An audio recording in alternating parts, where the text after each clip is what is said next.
Molen labe mi Mystara, amigos. It's Mr. Welch, and we're going Greek this week with the super module, the Milenian Scepter. I mean, super as it weighs in at a whopping 64 pages, larger than even Night's Dark Terror. The book is a beast in terms of size. It's also the only standalone module in the Hollow World, as the other three modules in the Night series were meant to be played one after another. Module does highlight a massive plot hole in Wrath of the Immortals. Not that that supplement didn't have a massive amount of glaring problems to begin with. So get your toga ready. We're going back to the part of Mystara that looks suspiciously like the cover of the Led Zeppelin album, Houses of the Holy. I'm Mr. Welch, and let's look at the Millennium Scepter. The module was written in 1992 by Anthony Herring, who is better known for his work on the TSR Marvel RPG and a few books in the Forgotten Realms setting during the second edition. Rob Ruppel does the cover art, which is slightly unusual for him because he's best known more for his fantasy cityscapes. Interior art was done by Mark Nelson, with a special credit to Thomas Hope, as they borrowed several pieces from his book, Costumes of the Greeks and Romans. This, to my knowledge, is the only time they've ever borrowed art by outsourcing it. The module takes place during Wrath of the Immortals, specifically immediately after the week without magic, which causes the massive amount of continuity and plot snarls. During the week, magic fails across the planet. In the Hollow World, this means the sun goes out for an entire week. The Millennians think this is the end of the world, and the problem is they should have been right. No sun for a week means a massive die-off of vegetation. The entire Hollow World is pitch black with no heat. People would have frozen to death long before the sun turned back on. In the madness that erupts from the lack of the sun, the Millennium Emperor gets himself perished.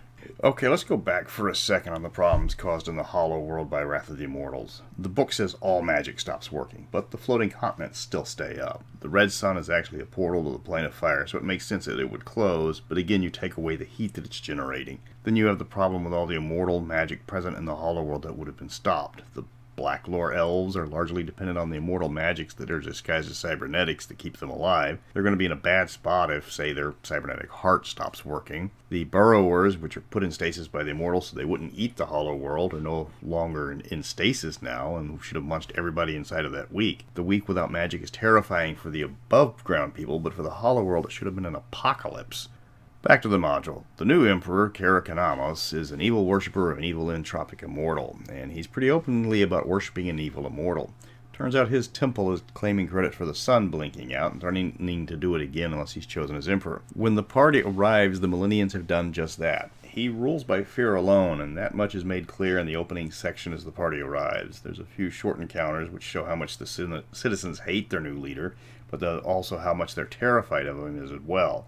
Doesn't hurt that he has several minions running around the city punishing and scaring people who dare to speak against him. There's a bit of needless expository dialogue the NPCs will go into detail about the week of magic on, despite the players have just lived through the same events in the recent past. That needs to be told to the characters before the module starts, as it's a major part of the story, and it is common knowledge to everybody involved.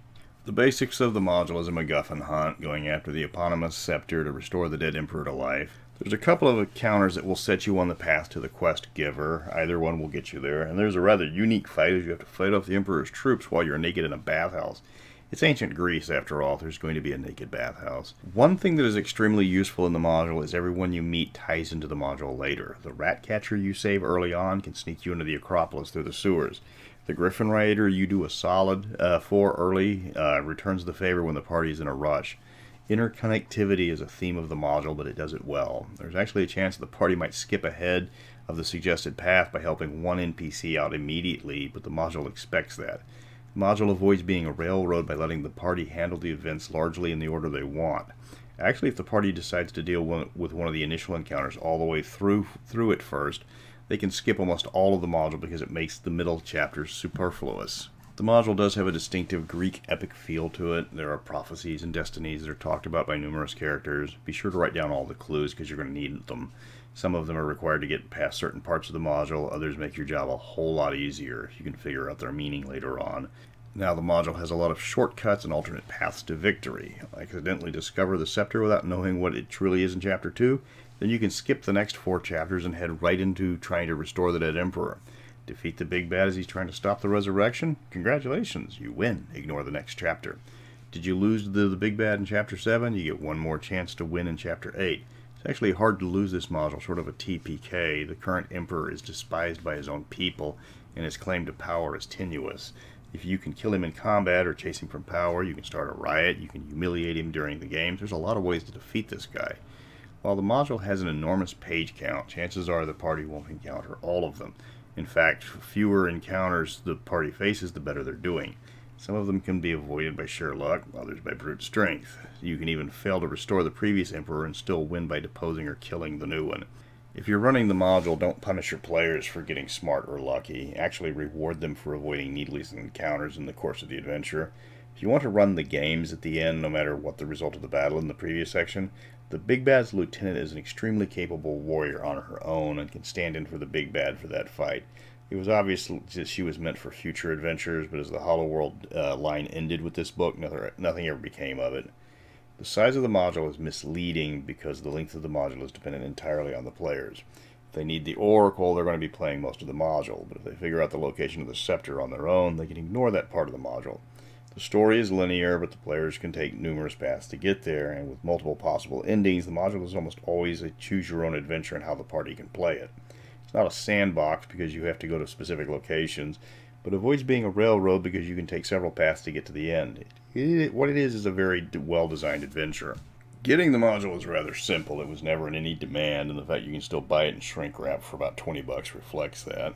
If you're going to get it, grab a copy of the Millennium Empire to supplement the adventure. It's the source book for the Empire, and it's not expensive either. If you want to get the PDF, it's $5 with no print-on-demand available. Module is cheap enough, grab the physical copy. You can easily convert the module to outside of the Hollow World if you want. Nothing in the module, except for the fact that you're in ancient Greece, screams that this is the Hollow World. The iconic images of the Hollow World, including the red sun or the floating continents, are never mentioned once.